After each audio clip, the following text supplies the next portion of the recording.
माँ और बच्चे का जो एक रिश्ता होता है बहुत ही स्ट्रांग होता है, लेकिन इस मोबाइल ने आज के इस रिश्ते को भी कमजोर कर दिया है। देखिए, होम्योपैथिक सिस्टम जो है वो एक होलिस्टिक अप्रोच रखता है। आप बच्चे के साथ क्वालिटी ऑफ टाइम स्पेंड नहीं करते हैं, बच्चे को कोई गैजेट दे देते हैं, बच्चे को किसी चीज़ से एंगेज करके रखते हैं, खुद का टाइम नहीं देते हैं, तो बच्चा कहीं ना कहीं उसके माइंड में जो एक प्री फ्रंटल कॉर्टेक्स होता है वो प्रॉपर डेवलप नहीं हो। काफ़ी लंबे समय तक अगर एंटीबायोटिक देते हैं तो कहीं ना कहीं बच्चे के जो गट में गुड बैक्टीरिया होते हैं उस पर उसका निगेटिव इम्पैक्ट पड़ता है। आज की डेट में ऐसे भी प्रोडक्ट मार्केट में अवेलेबल हैं जिनमें लिखा कुछ और है और जब उसको टेस्ट किया जाता है तो कुछ पाया कुछ और जाता है। उनका बच्चा थोड़ी देर खेलता है, थक जाता है, या कुछ भी काम करता है थक जाता है, मतलब वो जानना चाहते हैं हमारे बच्चे के अंदर अगर इम्यूनिटी कम है तो उसके लिए पेरेंट्स क्या करें। बच्चा बहुत सेलेक्टिव चीज ही खा रहा है, ग्रीन वेजिटेबल्स नहीं ले रहा है। मदर भी कई बार देखती है कि बच्चा अगर कई बार टेंट्रम शो कर रहा होता है तो मदर भी उसको उस चीज़ों को देना अवॉइड करती है कि ऐसा ना हो कि भूखा रह जाए। ये कहीं ना कहीं आज के जो बच्चे हैं, जो आज की जनरेशन है सर, कहीं ना कहीं जंक फूड जैसे पैकेट फूड इस सब पे ज़्यादा इंटेक कर रही है और घर के खाना जो हरी भरी सब्जियां हो गई इन सब की कहीं ना कहीं देखा जा रहा है तो इंटेक कम कर रहे हैं। अपनी फीमेल्स का उस प्रेगनेंसी टाइम पे काफ़ी अच्छा ध्यान रखें, क्योंकि जब फीमेल हेल्दी रहेंगी तो उनकी बॉडी में हैप्पी हार्मोन निकलेंगे, आपका बेबी भी अच्छा डेवलपमेंट हो, बच्चे की हाइट की कोई मेडिसिन आपके होम्योपैथी में आती है। जैसे आपने एलोपैथी देखा होगा तो एलोपैथी हमेशा डिसीज स्पेसिफिक होती है। जिंदगी में पेरेंट्स को लगता है कि पैसे ही इंपॉर्टेंट है। होम्योपैथिक इतनी अच्छी दवा है तो लोग फिर भी इंग्लिश दवाइयों की तरफ क्यों जाते हैं आज के टाइम में? होम्योपैथी को भी दबाया जा रहा है क्योंकि बहुत वाइडली अगर देखें WHO को डाटा देखा जाए तो वर्ल्ड वाइड बहुत तेजी से लोग कोविड के बाद होम्योपैथी सिस्टम मेडिसिन को ऑप्ट कर रहे हैं। सर्जरी से पहले और सर्जरी के बाद भी होम्योपैथिक मेडिसिन बहुत इफेक्टिव होती है। अभी तक मैं भी विश्वास नहीं करता था होम्योपैथिक पे, मैं भी अंग्रेजी दवाई लेता था। कि ऑटिज्म एक न्यूरो डेवलपमेंटल डिसीज होती है। ये बच्चे को जब मोबाइल ज्यादा दे दिया जाता है, जहाँ प्यार लाड देना था वहाँ पे आपने बच्चे को मोबाइल दे दिया, तो उसका निगेटिव इम्पैक्ट बच्चे के बिहेवियर में भी दिखता है।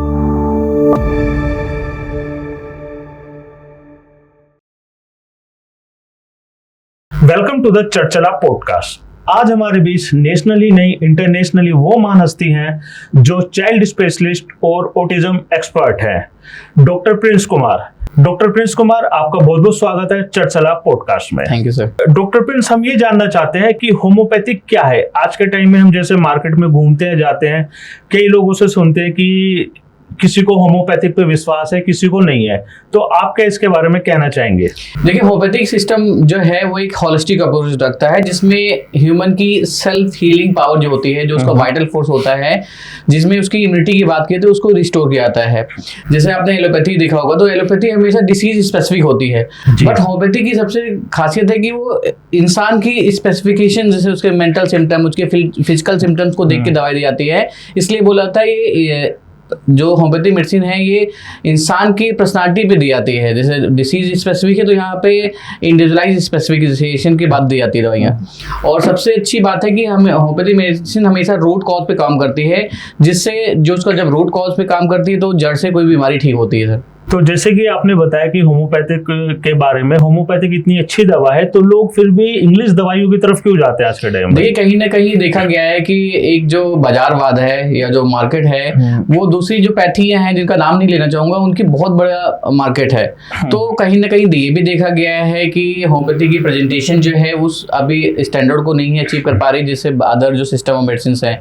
दूसरी कहीं ना कहीं ऐसा भी देखा गया है कि कई बार होम्योपैथी को भी दबाया जा रहा है, क्योंकि बहुत वाइडली अगर देखें WHO को डाटा देखा जाए तो वर्ल्ड वाइड बहुत तेजी से लोग कोविड के बाद होम्योपैथी सिस्टम मेडिसिन को ऑप्ट कर रहे हैं, क्योंकि बिना साइड इफेक्ट ये बहुत ही अच्छे रिजल्ट देखे जाते हैं। लोग कहते हैं कि क्या होम्योपैथी दवाइयां सर्जरी में कारगर होती हैं, तो मैं आज पॉडकास्ट के माध्यम से बताना चाहूंगा कि सर्जरी से पहले और सर्जरी के बाद भी होम्योपैथिक मेडिसिन बहुत इफेक्टिव होती हैं। जैसे हमने बात की गॉल ब्लैडर स्टोन की, गॉल ब्लैडर स्टोन की जब भी सर्जिकल केस आता है तो उस केस में आपको सर्जरी करानी पड़ती है, बट सर्जरी के बाद जो कॉम्प्लिकेशन आती है जिसका कोई ट्रीटमेंट नहीं है, बट होम्योपैथी में ऐसे केसेस में बहुत अच्छे वंडरफुल रिजल्ट हैं, जो कि सपोज की सर्जरी आपने कराई उसके बाद जो पोस्ट सर्जरी कॉम्प्लिकेशन में भी होम्योपैथी बहुत अच्छा काम कर रही है। जैसे सर आपने अभी होम्योपैथिक के बारे में बताया, अभी तक मैं भी विश्वास नहीं करता था होम्योपैथिक पे, मैं भी अंग्रेजी दवाई लेता था, बट मुझे लग रहा है कहीं ना कहीं मैं भी इन फ्यूचर जरूरत पड़े तो होम्योपैथिक दवा मैं यूज करूंगा। तो सर जैसे ऑटिज्म है, इसके बच्चों पे क्या असर पड़ता है और इसमें पेरेंट्स का क्या रोल रहता है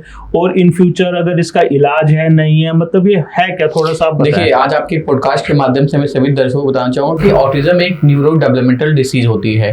जो कि जिसमें हम अगर बात करते हैं कि बच्चों में क्या सिम्टम देखा जाता है, तो खास करके बच्चे, ऐसे बच्चे जिनका आई कांटेक्ट पुअर होता है, नाम पुकारने पर रिस्पॉन्स नहीं करते, स्पीच डिले होता है, अपने आप को आइसोलेट करके रखते हैं, ये रेड अलर्ट सिम्टम होते हैं। अगर आपके बच्चा 2.5 से 3 साल का हो गया है और अगर ये सिम्टम दिख रहे हैं तो ये ऑटिज्म के सिम्टम्स हो सकते हैं। कारण इसके बहुत सारे कारण हो सकते हैं और ऑटिज्म आज की डेट में 2 टाइप का होता है, एक क्लासिकल ऑटिज्म, एक है वर्चुअल ऑटिज्म। क्लासिकल ऑटिज्म जो है उसके बहुत सारे कारण होते हैं कि पेरेंटिंग का भी कई रोल होता है, कई बार इंट्रायूटाइन हिस्ट्री का भी रोल होता है, कई बार बच्चे के जेनेटिक जो जीन म्यूटेशन की वजह से भी हो जाता है, और भी बहुत सारे ऐसे फैक्टर हैं जिसके आजकल एग्जैक्ट जो इसकी इटियोलॉजी हो उसे पता नहीं किया जा सकता है। परंतु जो वर्चुअल ऑटिज्म है, अगर पेरेंट्स बच्चे पे ध्यान नहीं देते हैं, कहीं ना कहीं पेरेंटल जो ट्रेनिंग होती है लैग होती है, या बच्चे को जब मोबाइल ज़्यादा दे दिया जाता है, जहाँ प्यार लाड देना था वहाँ पे आपने बच्चे को मोबाइल दे दिया, तो उसका निगेटिव इम्पैक्ट बच्चे के बिहेवियर में भी दिखता है, जिसमें बच्चे की स्पीच डिले हो जाती है, बच्चा बहुत ज़्यादा हाइपर डिस्ट्रैक्टिव हो जाता है और कहीं ना कहीं वो माँ से भी अपने आप को आइसोलेट करके रखता है। मतलब कि कहा जाता है कि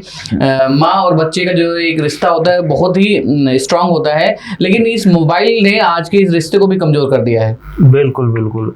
तो डॉक्टर साहब, जैसे आज के टाइम में हम देखते हैं सभी पेरेंट्स व्यस्त हैं और अपने बच्चों को समय नहीं दे पाते, बच्चों का स्क्रीनिंग टाइम बढ़ गया, तो ऐसे में क्या करना चाहिए पेरेंट्स को? देखिए, इन सभी पेरेंट्स को मैं फिर से हाथ जोड़ के निवेदन करूंगा कि आज की भागती दौड़ती जिंदगी में पेरेंट्स को लगता है कि पैसे ही इंपॉर्टेंट है, लेकिन सभी पेरेंट्स को समझना पड़ेगा कि अभी आपके बच्चे को आपका समय सबसे ज्यादा कीमती है। अगर आप अपने बच्चे के साथ क्वालिटी ऑफ टाइम स्पेंड करते हैं, बच्चे के साथ जब आप बच्चे के साथ क्वालिटी ऑफ टाइम स्पेंड, जैसे आप अपने बच्चे के साथ जब शाम को घर जाते होंगे तो जब बच्चा आपके साथ खेल रहा होता, प्यार से हग कर रहा होता, तो आपकी पूरी दिन की थकान जो है दूर हो जाती है। इसके भी साइंटिफिक रीजन ही होता है कि जब ब्लड रिलेशन में जब लोग प्यार होता है,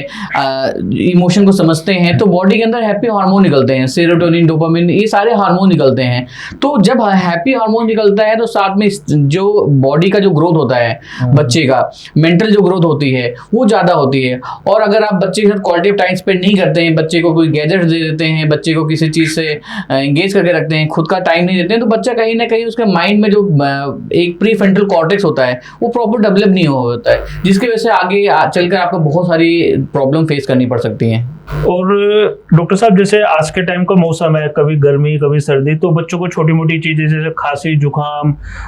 लूज मोशन वगैरह सब चीज लग जाते हैं, तो इसमें होम्योपैथिक का क्या रोल है? कुछ ऐसी दवा जो बच्चों पे असर करे? देखिए, बहुत ही अच्छी दवाइयाँ होती हैं ऐसे केसेस में, जब सीजन, जैसे अभी सीजन चेंज हो रहा है, बारिश का समय आ रहा है, तो इसमें एलर्जी कंडीशंस हो जाते हैं। एलर्जी मतलब कि कोई भी एलर्जेंस हो गया, या बहुत सारे बैक्टीरिया या वायरसेस ग्रो करते हैं ऐसे कंडीशन में। तो ऐसे में जब बच्चे की जब इम्यूनिटी कमजोर रहती है, प्रतिरोधक क्षमता कमजोर रहती है, तो डेफिनेटली उसको ये सारी चीजें जो होती हैं, चाहे वो बैक्टीरियल इन्फेक्शन हो, चाहे वायरल इन्फेक्शन हो, ये अटैक होता है। तो ऐसे में सबसे पहले पेरेंट को समझना पड़ेगा कि बच्चे की इम्यूनिटी कैसे स्ट्रॉन्ग की जा सकती है। बच्चे की इम्यूनिटी के लिए बच्चे को अच्छा डाइट होना जरूरी है, बच्चे का स्लीप पैटर्न अच्छा होना जरूरी है, बच्चे को फिजिकल एक्टिविटी में इन्वॉल्व करें, ताकि बच्चे की जो इम्यूनिटी सिस्टम है, जो इसकी इम्यूनिटी है, जब उसकी प्रतिरोधक क्षमता अच्छी रहेगी तो ऑटोमेटिकली ये सारी चीजें जो इन्फेक्शन है उससे प्रोटेक्ट किया जाता है। और बताना चाहूंगा कि होम्योपैथी जैसे बात करें कि ऐसे कंडीशन में होम्योपैथी क्यों बहुत अच्छा काम करती है, क्योंकि होम्योपैथी बच्चे के जो इम्यून सिस्टम है उसको बूस्ट करती है, जिससे वायरल, बैक्टीरियल या सीजनल जो भी इन्फेक्शंस होने के चांसेस रहते हैं ये कम हो जाते हैं। बाकी जो मेडिसिन देते हैं, कई बार बहुत से पेरेंट्स जैसे ही हल्का बुखार होता है तो एंटीबायोटिक दे देते हैं। उन सभी पेरेंट्स को भी मैं हाथ जोड़ के रिक्वेस्ट करूंगा कि ऐसे कंडीशन में आप अपने बच्चों को होम्योपैथी मेडिसिन दें, एंटीबायोटिक ना दें, क्योंकि एंटीबायोटिक जब आप काफी लंबे समय तक अगर एंटीबायोटिक देते हैं तो कहीं ना कहीं बच्चे के जो गट में गुड बैक्टीरिया होते हैं उस पर उसका निगेटिव इम्पैक्ट पड़ता है। सर, जैसे कि आपने कहा कि बच्चों को होम्योपैथिक दवा देनी चाहिए, कई लोगों का ये मानना है कि अंग्रेजी दवा से बच्चा एक दिन में ठीक हो जाता है और होम्योपैथिक दवा से बच्चों को समय लगता है कि 10 दिन या 15 दिन उसको रेगुलर मेडिसिन देनी पड़ती है, तो ऐसा कुछ है क्या? सर देखिए, पिछले 9 साल से मैं लगातार ऐसे बच्चे जिनकी इम्यूनिटी वीक है, जिनकी स्पीच डिले हैं, जिनको ऑटिज्म है, बिहेवियर इशू है, इंटेलेक्चुअल डिसेबिलिटी है, उनको ठीक करते आ रहा हूँ। कहीं ना कहीं अभी उन पेरेंट्स में अवेयरनेस नहीं है। जिन पेरेंट्स ने होम्योपैथी को ऑप्ट किया है, आज की डेट में वो चाहे बुखार हो, चाहे छोटी छोटी प्रॉब्लम हो, वो अपने बच्चे को होम्योपैथिक मेडिसिन ही दे रहे हैं, क्योंकि होम्योपैथिक मेडिसिन से जो बार बार जुकाम बुखार की होने वाली जो फ्रीक्वेंसी है, जो फ्रिक्वेंटली उनको ये एलोपैथी मेडिसिन लेते थे तो उनको बार बार जुकाम हो जाता था, फीवर आ जाता था, कहीं ना कहीं कॉन्स्टिपेशन रहता था। और जब उन्होंने होम्योपैथिक मेडिसिन ऑप्ट की तो बहुत अच्छे रिजल्ट देखे। इसलिए आप देखिए कि WHO भी कहता है कि बहुत तेजी से लोग जो हैं होम्योपैथी को शिफ्ट हो रहे हैं, क्योंकि इसके साइड इफेक्ट भी नहीं है और इफेक्टिव भी है और लॉन्ग लास्टिंग भी है सर। अच्छा, काफी बच्चों में हम देखते हैं डॉक्टर साहब कि बच्चा एक तो जैसे 3 या 4 साल का हो गया, वो फिर भी ठीक से अपने पैरों पे नहीं चल पाता या हकला के बोलता है, प्रॉपर तरीके से नहीं बोल पाता। ऐसा बच्चों में क्यों देखने को मिलता है? देखिए, इसके पीछे सर एक कंडीशन होती है जिसे सेरेब्रल पाल्सी बोलते हैं। जब बच्चा होता है, या कई बार ऐसा भी देखा गया है कि प्रेगनेंसी के टाइम पर जब मदर बहुत ज्यादा स्ट्रेस लेती होती है, या कई बार ऐसा भी लगता है कि फीमेल को ऐसा लगता है कि फैमिली से सपोर्ट नहीं मिल रहा है, फीमेल बहुत ज्यादा एंजाइटी डिप्रेशन में रहती है, तो उसके अंदर जो डिप्रेशन होने के बाद जो हार्मोन निकलते हैं वो कहीं ना कहीं बच्चे की ग्रोथ पे इम्पैक्ट डालते हैं। उसका ब्रेन डेवलपमेंट हो गया,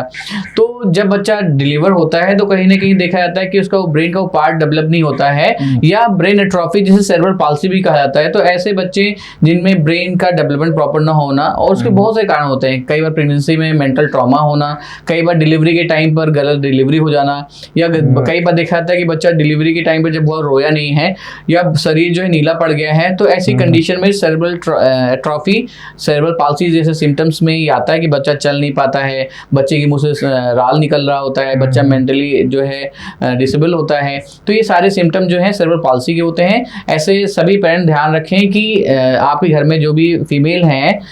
तो अपनी फीमेल्स का उस प्रेगनेंसी टाइम पे काफी अच्छा ध्यान रखें, क्योंकि जब फीमेल हेल्दी रहेंगी तो उनके बॉडी में हैप्पी हार्मोन निकलेंगे, आपका बेबी भी अच्छा डेवलपमेंट होगा और आपके आने वाले घर में खुशहाली भी आएगी। बहुत अच्छा लगा डॉक्टर साहब आपसे सुन के। अच्छा, कुछ लोग ये जानना चाहते हैं कि पेरेंट्स की हाइट अच्छी होती है लेकिन उनके कुछ बच्चे हैं, जैसे बच्चों की हाइट कम रह जाती है, तो बच्चों की हाइट के लिए क्या करना चाहिए पेरेंट्स को कि हाइट उनकी अच्छी निकले, ग्रोथ हो उस चीज के लिए? देखिए, बहुत अच्छा क्वेश्चन आपने पूछा इस पॉडकास्ट में। देखिए सर, बहुत सारे पेरेंट्स हम लोग के पास आते हैं बच्चों को लेके कि सर बच्चे की हाइट की कोई मेडिसिन आपके होम्योपैथी में आती है। तो जी हाँ, बहुत सारी होम्योपैथी मेडिसिन है जो बच्चे की हाइट में काफ़ी ज़्यादा इफेक्टिव होती हैं। बट बताना चाहूँगी, हाइट के लिए और भी बहुत सारी चीज़ें रिस्पॉन्स होती हैं। पहली चीज़ कि अगर मदर फादर की हाइट अच्छी है और बच्चे की हाइट अगर कम है तो उसमें हम लोगों ने देखा कई बार न्यूट्रिशनल डिफिशिएंसी भी है, बच्चे की इम्यूनिटी का भी इफेक्ट पड़ता है, बच्चे के स्लीप पैटर्न का भी इफेक्ट पड़ता है, बच्चे के अंदर जो विटामिन हैं उसका भी इफेक्ट पड़ता है, बच्चे के अंदर जो ग्रोथ हार्मोन है उसका लेवल भी इफेक्ट पड़ता है। तो सबसे पहले जो हाइट अगर बच्चे को आपकी बढ़ानी है तो होम्योपैथिक मेडिसिन के साथ साथ उसके डाइट रेजिमेंट पे भी ध्यान दें, बच्चे के फिजिकल एक्टिविटी में भी ध्यान दें, ताकि बच्चा मेंटली और फिजिकली दोनों तरीके से जब उसके अंदर जो हैप्पी हार्मोन्स होते हैं ये सब का लेवल जब रेगुलेट होता है तो डेफिनेटली होम्योपैथिक मेडिसिन बच्चे की हाइट को काफी ज्यादा इंक्रीज कर देती है। तो मतलब ये जो हाइट होती है ये बच्चे की हाइट उनके माता पिता के जीन से होती है या बच्चे की लाइफ स्टाइल के ऊपर डिपेंड करती है? देखिए, बताना चाहूंगा कि जो भी कैरेक्टर बच्चे में आते हैं,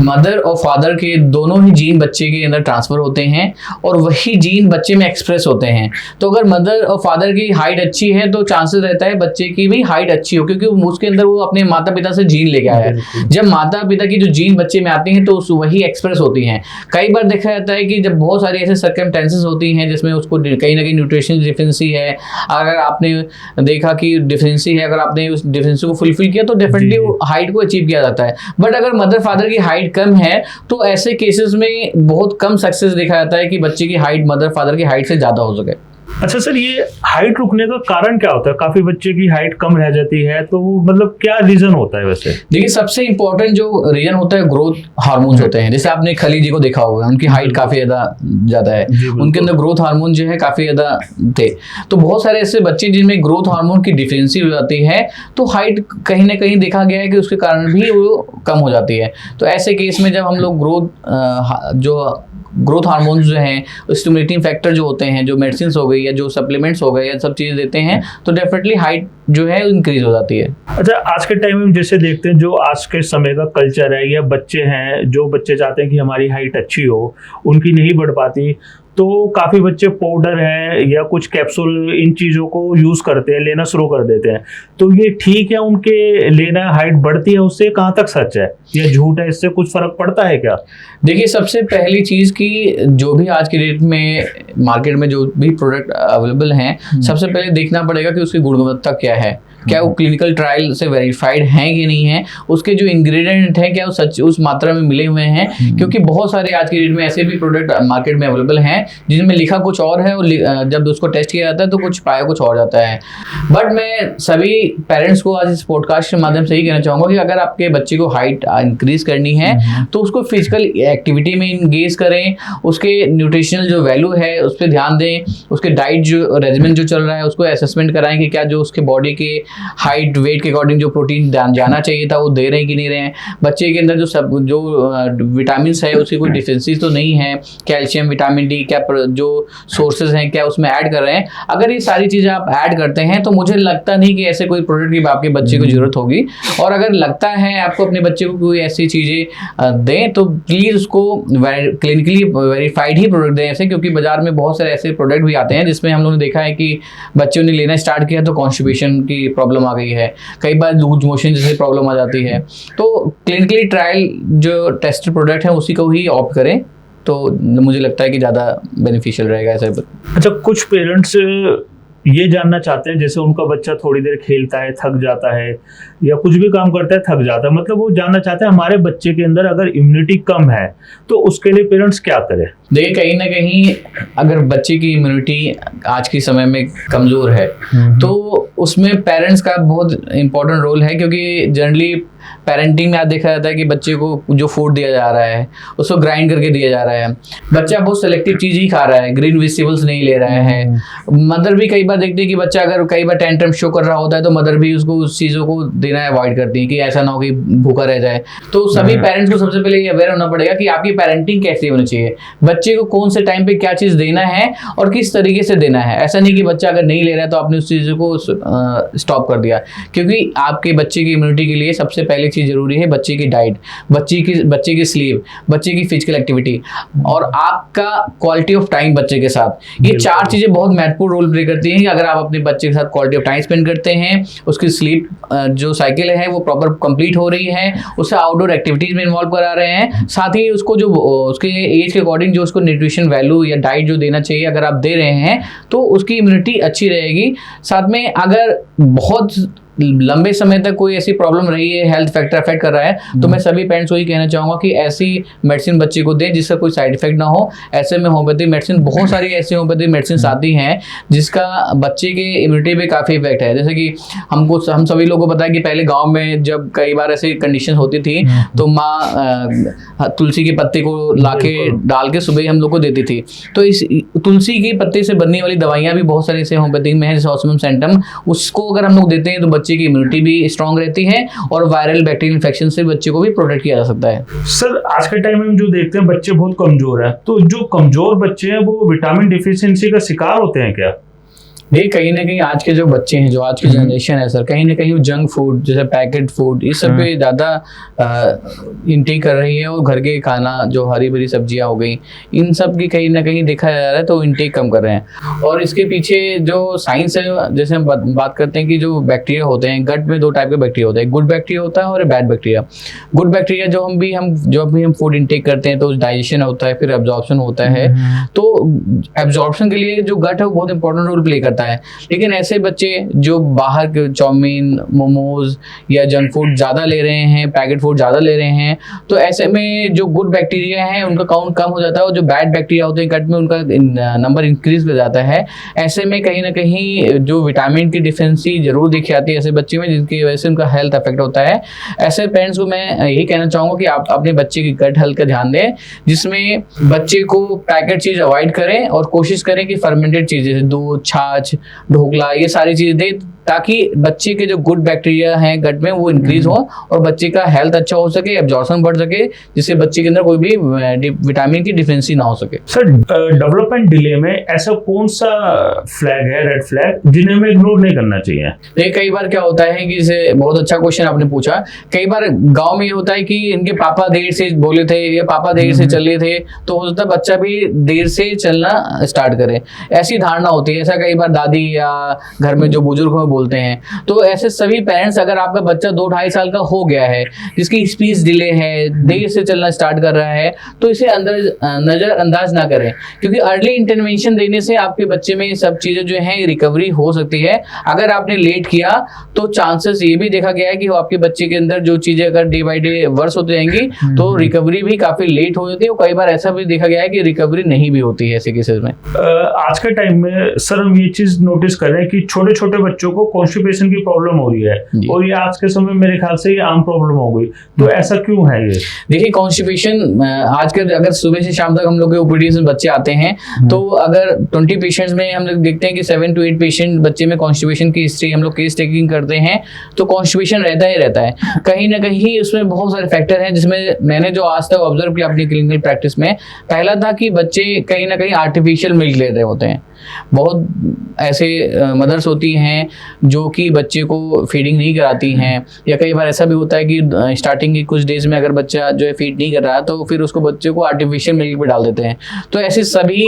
मदर्स को मैं ये रिक्वेस्ट करूंगा कि अपने बच्चे को सबसे पहले कोशिश करें कि फीडिंग कराएं अपना मिल्क, क्योंकि आपका जो मिल्क है उसमें बहुत सारी चीज़ें होती हैं जो बच्चे की इम्यूनिटी को स्ट्रांग रखती हैं, और ये जो आर्टिफिशियल मिल्क है कहीं ना कहीं आगे चल के आपके बच्चे में कॉन्स्टिपेशन, गट हेल्थ को अफेक्ट करता है। और बच्चे की डाइट भी कई बार इंपॉर्टेंट होती है कि बच्चे को आप फाइबर डाइट दे रहे हैं कि नहीं दे रहे हैं, बच्चे को वाटर इनटेक उसके एज के अकॉर्डिंग कितना होना चाहिए, ये भी कहीं ना कहीं फैक्टर होता है, जो कि कहीं ना कहीं आज के पेरेंट्स इसको नजरअंदाज कर देते हैं और वो हमेशा सोचते हैं कि हम मेडिसिन दें। तो ऐसे पेरेंट्स को सबसे पहले मेरी यही गुजारिश रहेगी कि आप अपने बच्चे के कॉन्स्टिपेशन को अगर परमानेंट सोल्यूशन चाहते हैं तो बच्चों को फाइबर डाइट दें, बच्चे का वाटर इनटेक अच्छा रखें, ताकि कॉन्स्टिपेशन जैसी प्रॉब्लम बच्चे में ना रहे, क्योंकि आगे चल के यही कॉन्स्टिपेशन आपके बच्चे के कहीं ना कहीं ग्रोथ पे इफेक्ट डाल सकती है, आपके बच्चे के मेंटल हेल्थ पे इफेक्ट डाल सकती है। तो मतलब जो कॉन्स्टिपेशन है बच्चे की पढ़ाई और उनके व्यवहार पे इफेक्ट पड़ता है, तो फिर क्या बच्चा फेस करता है आगे? देखिए कई बार जनरली हम लोग ने ये देखा है कि अगर बच्चे को कॉन्स्टिपेशन रहता है तो बच्चा कहीं ना कहीं जब गट हेल्थ अच्छा नहीं रहता है तो बच्चा इरिटेट रहता है, एंगर ज्यादा देखा जाता है, बच्चा एक चीज में फोकस नहीं हो पाता है। तो कहीं ना कहीं गट हेल्थ कॉन्स्टिपेशन ये एक बहुत बड़ा फैक्टर है, बच्चे की ग्रोथ को भी इफेक्ट होती है, बच्चे की जो बिहेवियर है जिसमें उसका एग्रेशन या उसका जो कंसंट्रेशन है वो भी कहीं ना कहीं इफेक्ट होता है, क्योंकि इसकी वजह से कहीं ना कहीं उसका जो बॉडी है वो इफेक्ट होती है, ग्रोथ इफेक्ट होती है, जिसकी वजह से बच्चा कहीं ना कहीं थोड़ा सा इरिटेबल या क्रैंकी या हाइपर जैसा भी देखा गया है हम लोगों ने अपनी प्रैक्टिस में। जैसे कॉन्स्टिपेशन है तो ये बच्चे के बड़ी बीमारी को आगे क्या संकेत लाता है या क्या है? देखिए आजकल बहुत सारे ऐसे बच्चे जो पहले कॉन्स्टिपेशन के शिकार थे, आज चल के IBS जैसे प्रॉब्लम या गट हेल्थ की प्रॉब्लम, या जो कहीं ना कहीं जब बेसिकली जब गट हेल्थ ही अच्छी नहीं होगी तो बॉडी में जो फूड का एब्जॉर्प्शन नहीं होगा, चाहे आप कितना भी हेल्दी चीज़ लें, तो कहीं ना कहीं कॉन्स्टिपेशन आगे चल के बच्चे की बहुत ज़्यादा उसके हेल्थ पे इम्पैक्ट डालती है, जिसमें उससे डाइजेस्टिव रिलेटेड प्रॉब्लम हो सकती है। बच्चे को जब डाइजेशन से रिलेटेड प्रॉब्लम होगी तो डेफिनेटली और भी चीज़ें जो हैं वो भी अफेक्ट होती हैं कॉन्स्टिपेशन की वजह से। जैसे हमने देखा है कि आजकल के पेरेंट्स बच्चों को कुछ भी होता है उसको एंटीबायोटिक दे देते हैं, तो एंटीबायोटिक बच्चे की नेचुरल इम्यूनिटी पे प्रभावित होती है, क्या असर डालती है वो? सर देखिए आपको भी पता है कि आज के डेट में जैसे जैसे समय बढ़ता रहा है, लोग एंटीबायोटिक खुद से दे तो रहे हैं बच्चे में, लेकिन एंटीबायोटिक भी आज के टाइम में काम करना बंद कर दे रही हैं, क्योंकि एंटीबायोटिक भी बच्चे के कहीं ना कहीं हेल्थ पे निगेटिव इम्पैक्ट डाल रही है। कई बहुत सारी मदर्स होती हैं जिनको बच्चे को फीवर आया, बच्चे ने पैरासीटामोल के साथ एंटीबायोटिक देना स्टार्ट कर दिया। सेल्फ मेडिकेशन बहुत बड़ा फैक्टर है बच्चे के हेल्थ पे निगेटिव इफेक्ट डालने में। तो सभी पेरेंट्स जरूर ध्यान दें कि अपने अपने बच्चे को सेल्फ मेडिकेशन ना दें, चाहे वो पैरासिटामोल हो चाहे एंटीबायोटिक हो, क्योंकि कई बार ऐसा भी देखा जाता है कि आप सेल्फ एंटीबायोटिक दे रहे होते हैं और जब एक्चुअल में उस एंटीबायोटिक की जरूरत होती है तो बॉडी रेजिस्टेंट हो चुकी होती है उसके अगेंस्ट, तो वो काम नहीं करती है। और कहीं ना कहीं एंटीबायोटिक्स बच्चे की इम्यूनिटी को भी अफेक्ट कर रही है। हम सोचते हैं कि हम एंटीबायोटिक दे रहे हैं, बच्चे की इम्यूनिटी स्ट्रांग होगी, लेकिन कहीं ना कहीं उसका एक नेगेटिव इम्पैक्ट जा रहा है बच्चे पे। इसलिए आज के समय में बहुत सारी एंटीबायोटिक काम नहीं कर रही हैं और बहुत सारे पेरेंट्स इसलिए होम्योपैथी को शिफ्ट कर रहे हैं, क्योंकि बच्चे की इम्यूनिटी को भी स्ट्रांग करते हैं होम्योपैथी और कोई साइड इफेक्ट भी नहीं होता ऐसे केसेस में। तो मैं ये जानना चाहूंगा, जो पेरेंट्स आज हमारे इस पॉडकास्ट को देख रहे हैं, तो उनको अपने बच्चों की इम्यूनिटी को बढ़ाने के लिए क्या कुछ करना चाहिए? देखिए, अगर आपके बच्चे बार बार जुकाम हो जा रहा है, बुखार रहता है, अस्थमा, एलर्जी, ऐसी कंडीशन अगर आपके बच्चे में हो रही है, तो सबसे पहले आप अपनी किसी निकटतम होम्योपैथिक डॉक्टर्स के पास जाएं। सेल्फ मेडिकेशन ना दें, क्योंकि मैं बताना चाहूंगा कि होम्योपैथी में भी बहुत सारी चीजें होती हैं, मेडिसिन होती हैं। जैसे मैंने बोला कि बच्चे को जुकाम है तो इन्फ्लुएंजा या एलियम सीपा दें, परंतु बताना चाहूंगा कि इनकी भी अलग अलग पोटेंसी होती है। जब डॉक्टर्स आपके बच्चे को देखता है, ऑब्जर्व करता है, साइन सिम्टम को नोटिस करता है, तो उसके एक्चुअल उस कंडीशन को देख के ही डिसाइड किया जाता है कि कौन सी पोटेंसी देनी चाहिए। और सही पोटेंसी सही टाइम पे रिपीटिशन देने से बच्चे की जो प्रॉब्लम है वो शॉर्ट ड्यूरेशन में, जैसे लोगों का मिथ है कि होम्योपैथी देर से काम करती है, होम्योपैथी कभी भी देर से नहीं काम कर सकती। आप लोग होम्योपैथी के पास देर से आते हैं, इसलिए अगर होम्योपैथी लोग इमीडिएटली होम्योपैथिक कंडीशन, जब भी ऐसी कंडीशन आती है, अगर होम्योपैथी मेडिसिन देते हैं तो वो ठीक हो सकती है। हमारे पास क्लिनिक में सर बहुत सारे ऐसे पेरेंट जो कि मेरे साथ काफी लंबे समय से जुड़े हुए हैं, अगर बुखार तक भी होता है 102 103 तो मेरे पास ही आते हैं और बोलते हैं डॉक्टर साहब आपकी एक दिन की दवा से मेरे बच्चे का बुखार ठीक हो जाता है, क्योंकि वो उसके साइंस को समझ रहे होते हैं। बच्चे को कोई एंटीबायोटिक नहीं दे रहे होते हैं। और बच्चे की अगर हम लोग देखते हैं कि जो बच्चा है, अगर सपोज कई बार ऐसा देखा गया कि बच्चे को स्कूल में डांट दिया गया, उसकी वजह से बुखार आ गया, बच्चा बारिश में भीग गया, उसके वजह से बुखार आ गया, तो उसका रूट कॉज देख के अगर हम लोग उसकी कंडीशन को देख के समझ के अगर दवा देते हैं तो होम्योपैथी बहुत फास्ट काम करती है सर। जैसे क्या होता है कि कभी सर्दी मौसम चेंज होता है, जैसे तो बच्चों को बुखार आता है, पेरेंट्स क्या करते हैं, हर जैसे आज बुखार चढ़ा, 2 दिन बाद फिर चढ़ा, फिर 2 दिन बाद, तो हर बुखार में उनको दवाई दे देते हैं। तो हर बार बुखार में दवाई देना जरूरी है क्या? देखिए, हर बार बुखार में दवा देना जरूरी नहीं है, क्योंकि बुखार जो है कोई बीमारी नहीं है। जब भी कोई ऐसी कंडीशन आती है तो बॉडी हमारे खुद सेल्फ हीलिंग जो पावर होती है बॉडी की, खुद नेचुरली उसको रिस्टोर करने की कोशिश करता है। लेकिन हम खुद से कई बार बार मेडिकेशन देने की वजह से भी कहीं ना कहीं बच्चे की गट हेल्थ या बच्चे का डाइजेशन इससे अफेक्ट होता है। इसलिए उन सभी पेरेंट्स से यही मेरी आज इस पॉडकास्ट के माध्यम से गुजारिश रहेगी कि बच्चे को जब भी ऐसा है तो सबसे पहले उसे जो नॉर्मल घर में जो मैनेज करना है, जैसे अगर ज्यादा फीवर आ रहा है तो बच्चे को पट्टी करें। कई बार ऐसा भी दिखा जाता है बुखार आ रहा है तो बच्चे को नहाने से मना कर देते हैं, बिल्कुल ऐसा ना करें। अगर बुखार आ रहा है, ज्यादा आ रहा है तो बच्चे को नहाने दें, अगर हाई ग्रेड फीवर है तो उसको पट्टी करें। देखेंगे कि होता है 24 आवर में जो बुखार है खुद सेटल होता है। अगर बुखार लगातार 3 से 4 दिन रहता है तो वो एक मेजर कंसर्न हो जाता है, जिसके लिए इन्वेस्टिगेशन टेस्ट कराना बहुत जरूरी होता है कि ये जो फीवर आ रहा है टाइफाइड का है, डेंगू का है, मलेरिया का है। तो ऐसे बहुत सारे इन्वेस्टिगेशन टेस्ट होते हैं, जिसके अगर बुखार 48 घंटे से ज्यादा आ रहा है तो ऐसे टेस्ट करवाएं ताकि आपके बच्चे का सही ट्रीटमेंट हो सके। आज के समय में हम देखते हैं जो छोटे छोटे बच्चे हैं, हर एक छोटे बच्चों को एलर्जी, स्किन रैशेस काफी हो जाते हैं, तो ऐसा क्यों होता है बच्चों को? देखिए, आज के समय में एक तो सबसे बड़ा कारण है कि बच्चे की इम्यूनिटी का वीक होना, ये भी कारण है। दूसरा, आज के डेट में बच्चे जो हैं कहीं ना कहीं कोई स्किन पे कोई भी चीज़ अप्लाई कर ले रहे हैं, जिसमें कॉन्टैक्ट डर्मेटाइटिस, एलर्जी जैसे कंडीशन होती हैं। कई बार बच्चे बहुत सारे ऐसे फूड्स को ले रहे हैं जिसमें बहुत सारा एडल्ट्रेशन है। कई बार बहुत सारे बच्चे ऐसे फूड का टेक कर रहे हैं जिसमें प्रिजर्वेटिव होते हैं जो बच्चे को सूट नहीं करते हैं, क्योंकि जब बच्चे की इम्यूनिटी वीक रहती है तो ये सारी चीजें कहीं ना कहीं उसके बॉडी पे इफेक्ट दिखता है। और खास करके ऐसी चीज बच्चे में, जैसे बच्चे ने कुछ खाया, कई बार हम लोग पेरेंट्स लेके आते हैं कि डॉक्टर साहब अभी ये बाहर गया था, कुछ खाया था और बच्चे की स्किन पे रैशेज आ गए। वो एक एलर्जी कंडीशन होती है। जब भी बॉडी के अंदर कुछ ऐसी चीज आती है और बॉडी को लगता है कि ये जो हमारे बॉडी के लिए जो है हेल्दी नहीं है, तो बॉडी भी रिएक्ट करती है, जिसे हम एलर्जी बोलते हैं, जिसमें बच्चे की स्किन पे या जिसकी भी कंडीशन होती है स्किन पे रैशेज आ जाना, आर्टिकेरिया जैसे सिम्टम निकलना, ये एक स्किन पे वो चीज मैनिफेस्ट होती हैं तक, क्योंकि वो बॉडी का हमारे इम्यून सिस्टम का एक एलर्जिक रिएक्शन होता है जिसे हम एलर्जी का नाम देते हैं। तो जो ऑटिज्म बच्चों की खराब होती है, तो मतलब वो किस वजह से होती है? उनकी पेरेंटिंग की वजह से होती है या किस वजह से होती है? थोड़ा आप बताएं। देखिए, पिछले 9 साल से लगातार मैं ऐसे बच्चों को देखता आ रहा हूँ जो कि जिनकी स्पीच डिले है, जिनके आई कॉन्टेक्ट पुअर हैं, जिनका बिहेवियर इशू रहा है। और होम्योपैथिक मेडिसिन से मैंने बहुत सारे बच्चों को ठीक किए हैं सर। बहुत सारे ऐसे केस जो गंगाराम, एम्स, बड़े बड़े इंस्टीट्यूट से भी नहीं ठीक हुए थे, वो मेरे पास आए और ठीक हुए। मैंने ये देखा अपने प्रैक्टिस में कि मेडिसिन के साथ साथ पेरेंट्स की जो रोल होता है, जो जिम्मेदारियां होती हैं, वो भी समझना पड़ेगा। कई बार बहुत सारे मेरे पेशेंट्स आते हैं, बोलते हैं डॉक्टर साहब बच्चे को कोई फायदा नहीं हुआ। तो मैं उनको यही समझाता हूँ, नेक्स्ट टाइम उनकी प्रॉपर काउंसलिंग करता हूँ कि दवाइयाँ का अपना एक रोल है और आपका एक अपना रोल है। जब दोनों ही अपने रोल को समझेंगे और प्ले करेंगे तो आपके बच्चे में जो चीजें डिले हैं, चाहे वो स्पीच डिले है, चाहे उसका आई कांटेक्ट पुअर है, चाहे वो सोशल कम्युनिकेशन बिहेवियर है, ये ठीक हो सकती हैं। पेरेंट को समझना होगा कि किस समय बच्चे के साथ किस तरीके की पेरेंटिंग होनी चाहिए, जो कि आज के समय में बहुत बड़ा फैक्टर है कि पेरेंटिंग में कहीं ना कहीं बहुत ज्यादा बदलाव आ गया है। आज से पहले की पेरेंटिंग आज से 10 गुना ज्यादा अच्छी थी, क्योंकि आज के समय में भागती दौड़ती जिंदगी में लोगों को लगता है कि पैसे ही महत्वपूर्ण है। पैसा होगा मैं बच्चे के लिए सब कुछ खरीद के रख दूंगा, लेकिन आपको समझना होगा कि बच्चे के लिए आपका समय ही सबसे महत्वपूर्ण है। बच्चे के साथ क्वालिटी ऑफ टाइम स्पेंड करें, बच्चे के जेस्चर को समझें, बच्चे के लाइक डिसलाइक को समझें। जब आप ये सब चीजों को समझेंगे तो आपका बच्चा हेल्दी रहेगा। बच्चे को ADHD, ऑटिज्म, ये सारी जो प्रॉब्लम्स आज के डेट में आ रही है, कोई प्रॉब्लम है नहीं,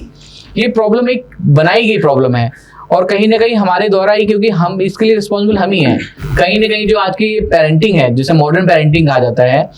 पहले के टाइम पे था, आप बताइए कि जब हम लोग गांव में होते थे, हम लोग स्कूल जाते थे, जमीन पे बैठते थे, या गुरु शिष्य का एक रिलेशन होता था, कितना एक लगाव होता था कि अपने गुरु जनों का पैर छूते थे, आशीर्वाद देते थे। आज के टाइम पे ना तो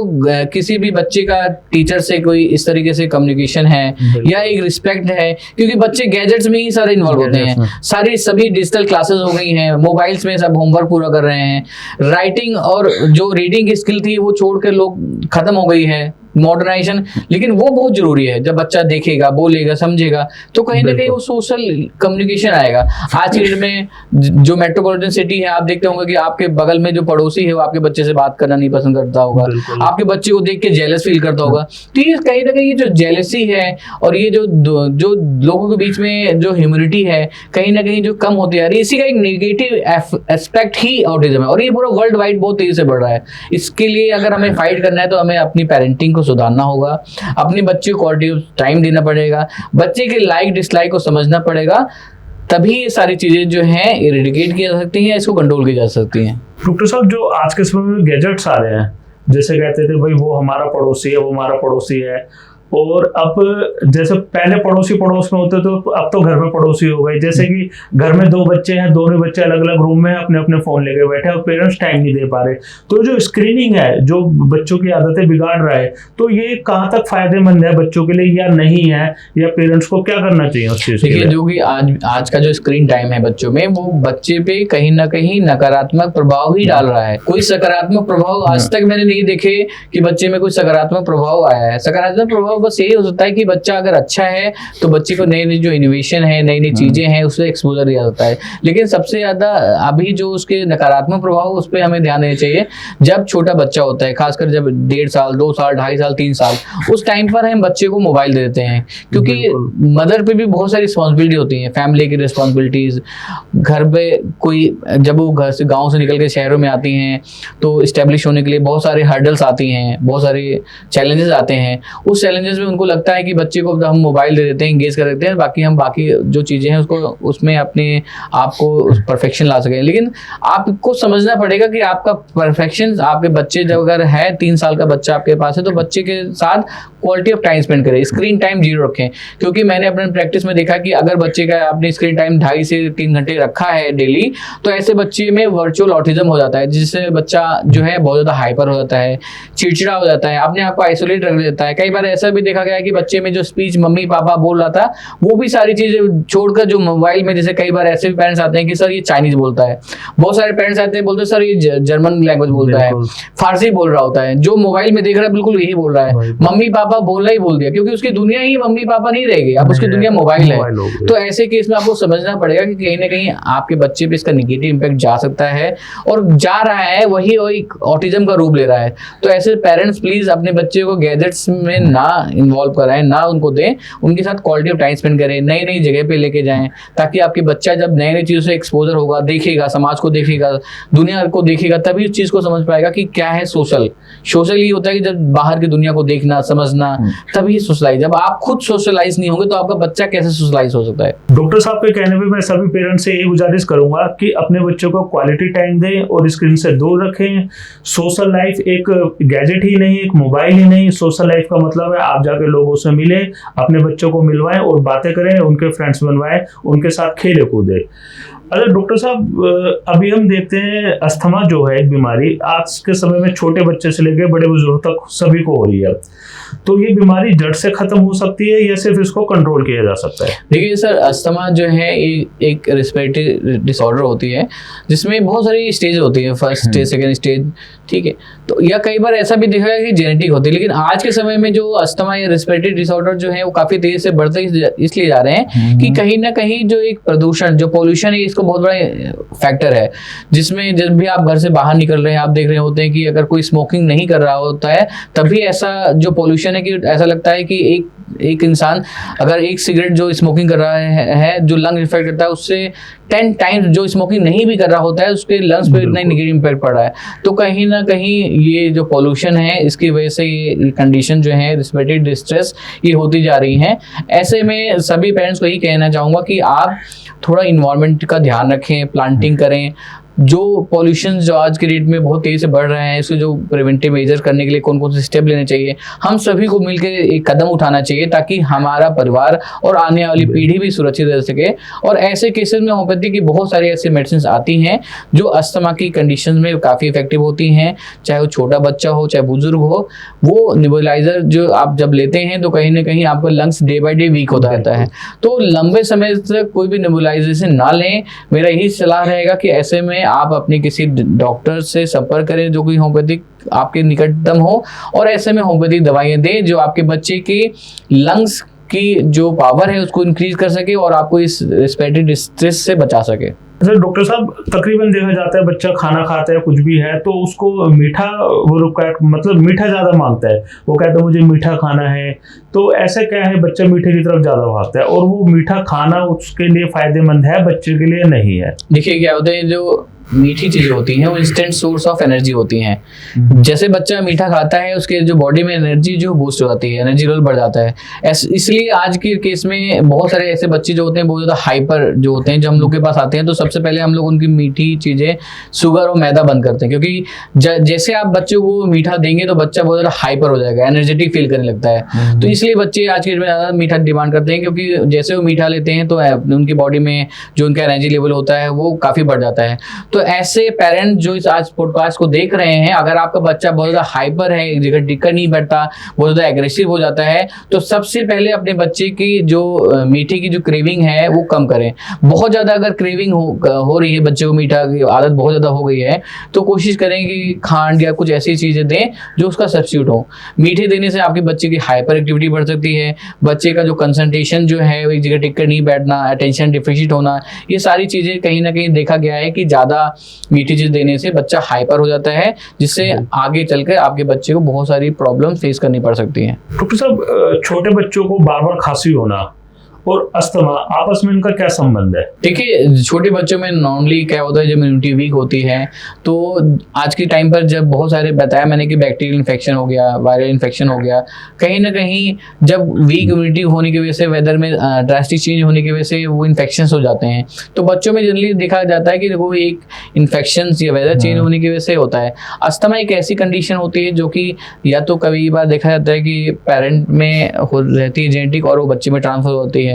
या कई बार बहुत सारा जो लोग स्मोकिंग करते हैं या कोई ऐसे जगह पे काम कर रहा होता है जहाँ पे पोल्यूशन जो है काफी होता है, तो जो हमारी जो एयर पैसेज होती है कॉन्स्ट्रिक्ट होती हैं। जो कॉन्स्ट्रिक्ट होती हैं तो जो हमारे बॉडी में बेसिकली जो ऑक्सीजन जो होती है क्या होती है, जब हम सांस लेते हैं तो ये हमारे बॉडी में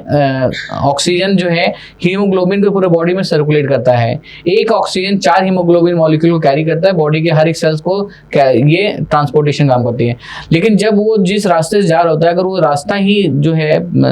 पतला हो जाता है, तो बॉडी में कहीं ना कहीं देखा जाता है कि ऑक्सीजन की जब सप्लाई कम हो जाती है, थकान महसूस होना, ब्रीदिंग डिफिकल्टी होना, ये कॉमन हो जाती है। तो बच्चे का जो नॉर्मल होता है वो इन्फेक्शन की वजह से होता है, और अस्थमा अगर होता है तो ये क्रॉनिक कंडीशंस होती हैं जो कि एक दिन में नहीं आती है। जो बच्चे के जो अंदर ये ब्रीदिंग प्रॉब्लम आ रही है वो एक्यूट होती है, और जो अस्थमा होता है क्रॉनिक होता है, एक लंबे समय के बाद ये एक्सपोजर के बाद आता है या जेनेटिक होने की वजह से आता है। तो अस्थमा जो है इसका अगर इनिशियल डेज में ही अगर ट्रीटमेंट देते हैं होम्योपैथी में तो बहुत ही अच्छे रिजल्ट्स हैं। और खास करके जो छोटे बच्चे के जो आपने बात की, अगर छोटा बच्चा है जैसे बार बार उसकी इम्यूनिटी वीक हो जा रही है,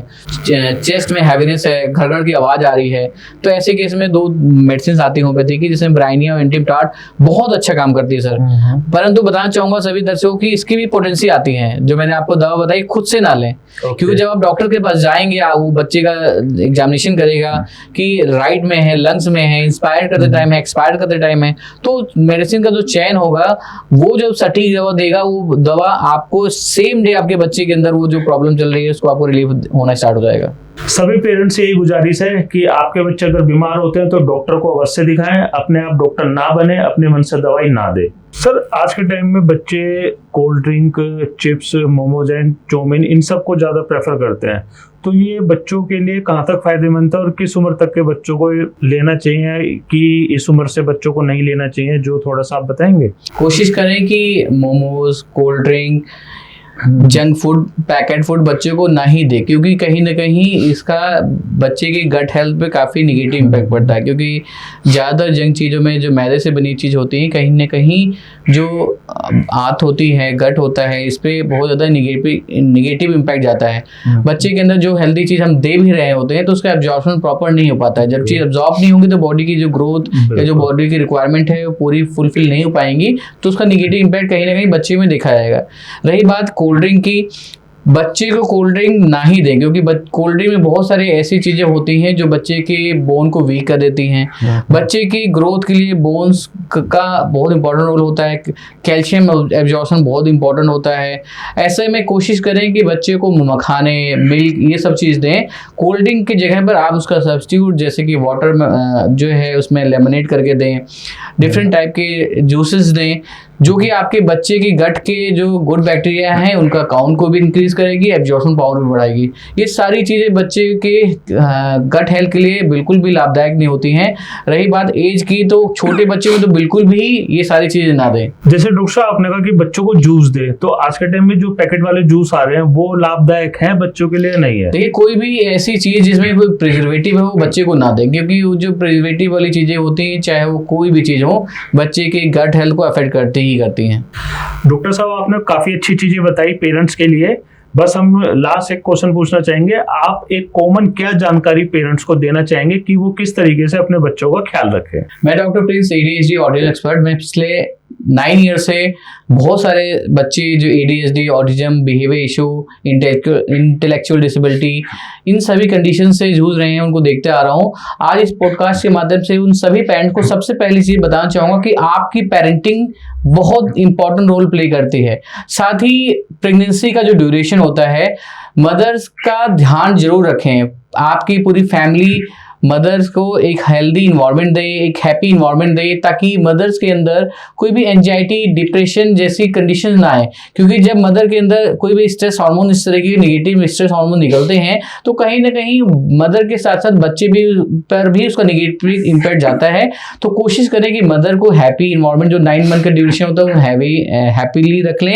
रखें। प्रेगनेंसी जो है काफ़ी अच्छी होनी चाहिए। और पेरेंटिंग टिप्स की अगर बात करें तो बच्चे के साथ क्वालिटी ऑफ टाइम स्पेंड करें, बच्चे को आउटडोर एक्टिविटीज में इन्वॉल्व करें, बच्चे को जेस्चर को समझें। अगर आपका बच्चा 2.5 से 3 साल का है, अगर बच्चे की स्पीच नहीं आई है तो इसे नजरअंदाज ना करें। बच्चे का आई कांटेक्ट जो है पुअर है तो उसे नजरअंदाज ना करें। बच्चे को नाम पे पुकारने पर अगर वो रिस्पॉन्ड नहीं करना है तो इस सब चीजों को नजरअंदाज ना करें, क्योंकि आपने अगर इन सब चीजों को नजरअंदाज किया तो ये आगे चल के ADHD, ऑटिज्म जैसी प्रॉब्लम आपके बच्चे में हो सकती है। और खास करके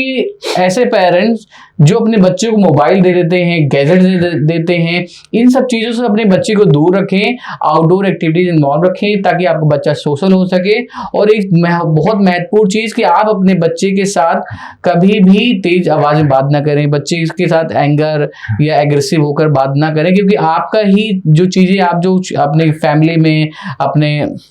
घर में जैसा आप व्यवहार कर रहे हो वही बच्चा आपको सीखता है। ऐसे में आप अपने अच्छा व्यवहार करें, बच्चे को सोशली लोगों से कनेक्ट करें, अपने बच्चे को आउटडोर एक्टिविटीज़ में इन्वॉल्व कराएं, बच्चे के गट हेल्थ को ध्यान रखते हुए उसकी जो डाइट है उसको इम्पोर्टेंट जो चीज़ें जरूरी होती हैं इसके अकॉर्डिंग वो सारी चीज़ प्रोवाइड करें। आप भी हेल्दी रहेंगे, आपका बच्चा भी हेल्दी रहेगा और आपके परिवार में खुशहाली भी रहेगी। आप यहाँ पे आए, आपके माध्यम से पेरेंट्स को काफ़ी सारी जानकारी मिली अपने बच्चों के लिए, और इसी के माध्यम से मैं भी सभी पेरेंट्स से कहना चाहूँगा कि अपने बच्चों का ख्याल रखिए, पैकेट फूड ना दीजिए बच्चों को, और उनके साथ ज़्यादा से ज़्यादा समय बिताएं, उनका गैजेट्स स्क्रीनिंग टाइमिंग कम कीजिए, और बने रहे अगले एपिसोड के लिए चर्चला पॉडकास्ट के साथ। धन्यवाद।